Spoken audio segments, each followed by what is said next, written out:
വ്യത്യാസങ്ങൾ വരുത്തുന്നില്ല എന്നുള്ളതാണ്. നമ്മളെ സിവിലൈസേഷൻ പുരോഗമിക്കുമ്പോൾ വികസ്വരമാകണം. എന്താണെങ്കിലും ഒരു ടെക്സ്റ്റ് ബുക്ക് ആണെങ്കിലും പോലും അപ്ഡേഷൻ വരുന്നുണ്ട് അല്ലേ? ഈ ബുക്കിന് മാത്രം ഒരു അപ്ഡേഷൻ. തീർച്ചയായിട്ടും ഈ ഒരു പെൺകുട്ടി പറയുന്ന മറ്റൊരു കാര്യമാണ് സിവിലൈസേഷന്റെ ഭാഗമായിട്ട് അപ്ഡേഷൻ ഉണ്ടാകേണ്ടത് അത്യാവശ്യമാണെന്ന്. അങ്ങനെ അപ്ഡേറ്റ് ചെയ്യപ്പെടേണ്ട ഒരു പുസ്തകമാണോ ഖുർആൻ എന്ന് പറയുന്നത്?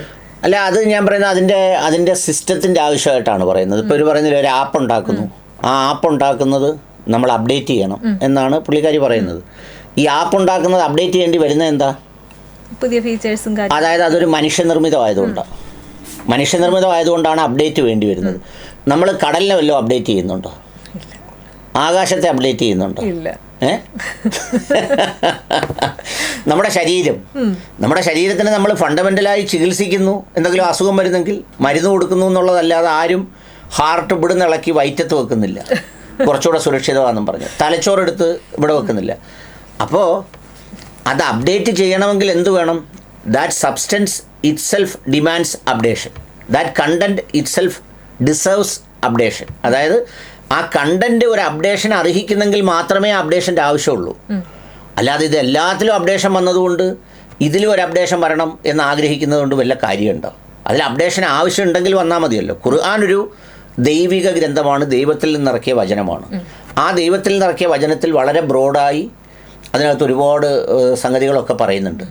ആ പറയുന്ന സംഗതികളോട് ചേർന്ന് ജീവിക്കാൻ നമ്മളെപ്പോലുള്ള മനുഷ്യർക്ക് അസാധ്യമായതുകൊണ്ടാണ്, അതായത് എല്ലാം നമുക്ക് പൂർണ്ണമാക്കാൻ കഴിയാത്തവണ്ണം പരിമിതികൾ നമുക്കുള്ളത് കൊണ്ടാണ് മനുഷ്യരുടെ കൂട്ടത്തിൽ നിന്ന് ഒരു പ്രവാചകനെ തിരഞ്ഞെടുത്ത് പ്രത്യേക സംരക്ഷണം നൽകി, അതിന് നുബൂവത്ത് എന്നൊക്കെ പറയും അറബ് വാക്ക്, പ്രത്യേക സംരക്ഷണം നൽകി പ്രവാചകനെ കൊണ്ട് അതേ ജീവിതം ജീവിച്ച് കാണിച്ചു തന്നത്.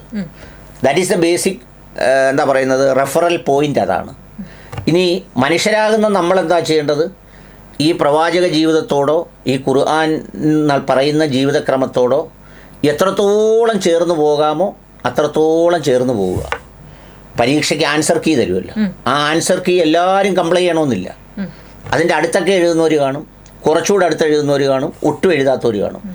അപ്പോൾ ഈ ആൻസർ കീ എന്ന് പറയുന്നത് എഴുതുന്ന വിദ്യാർത്ഥികളുടെ നിലവാരം അനുസരിച്ച് അപ്ഡേറ്റ് ചെയ്യണമെന്ന് ആരെങ്കിലും പറയാറുണ്ടോ?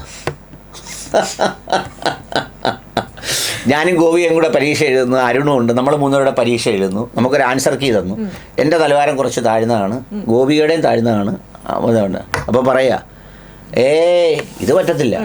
നമ്മളെല്ലാം ഈ മനുഷ്യരുടെ നിലവാരത്തോളം ചേർന്ന് പോകണം ഇതെല്ലാം. പക്ഷേ ഇതങ്ങനെയല്ല.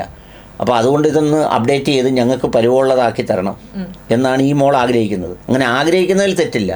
പക്ഷേ ഇത് ആ മോളോട് പറയാനുള്ളത് ഇത് വനിതയോ മഹിളാരത്നമോ അല്ലെങ്കിൽ മംഗളമോ പൂമ്പാറ്റയോ അല്ല.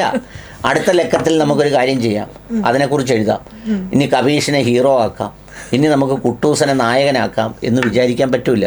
അപ്പോൾ ഇതിൻ്റെ ഫണ്ടമെൻ്റൽ ഒറിജിൻ എവിടെയാണ് എന്നുള്ളത് നമ്മൾ മനസ്സിലാക്കണം. അവർ പറയുകയാണ് ഞങ്ങൾ രണ്ടുപേരും കൂടിയാണ് ഈ കുട്ടിയെ സൃഷ്ടിച്ചത്, അതുകൊണ്ട് ഈ കുട്ടിയുടെ ഈ കരള് ഞങ്ങളുടെ ഇഷ്ടപ്രകാരം എടുത്ത് നെഞ്ചിൽ വെക്കണം എന്നും പറഞ്ഞൊരു ഡോക്ടറെ കൊണ്ട് കാണിച്ചാൽ ഡോക്ടർ എന്തോ പറയും? നടക്കില്ല, ഒന്നും നടക്കില്ല. എന്താ നടക്കാത്തത് ശാസ്ത്രത്തിനെന്ന് ചോദിച്ചാൽ അയാൾ അവസാനം പറയുന്നത് എന്തുമായിരിക്കും എന്നറിയാമോ? ഇത് ദൈവം സൃഷ്ടിച്ചതാണ്. ശാസ്ത്രത്തിനത് അതിൻ്റെ റീസൺസ് പറയാം, എന്തെങ്കിലും ഡാമേജ് ഉണ്ടെങ്കിൽ മാറ്റി വെക്കാം, ഇങ്ങനെയൊക്കെ ചെയ്യാമെന്നല്ലാതെ അതിൻ്റെ പൊസിഷൻ മാറ്റാനൊന്നും പറ്റത്തില്ല. കാരണം അത് വെക്കാനുള്ള അറ കണക്ക് കൂട്ടിയാണ് അവിടെ വെച്ചേക്കുന്നത്. ഇപ്പോൾ ഹാർട്ട് ഈ സ്ഥലത്തിനേക്കാൾ ഭദ്രമായ ഒരു സ്ഥലം വേറെ എങ്ങുമില്ല വെക്കാൻ. ഇതുപോലെ സെൻസിറ്റീവായിട്ടുള്ള ഒരു ഹാർട്ട് വയറ്റിലാണ് വെച്ചിരുന്നെങ്കിൽ ഒന്ന് ആലോചിച്ച് നോക്കി, ബസ്സിൽ കയറി കമ്പിയിൽ ഇടിക്കുമ്പം തന്നെ ഹാർട്ട് അറ്റാക്ക് വന്ന ആളുകൾ അങ്ങ് മരിക്കും.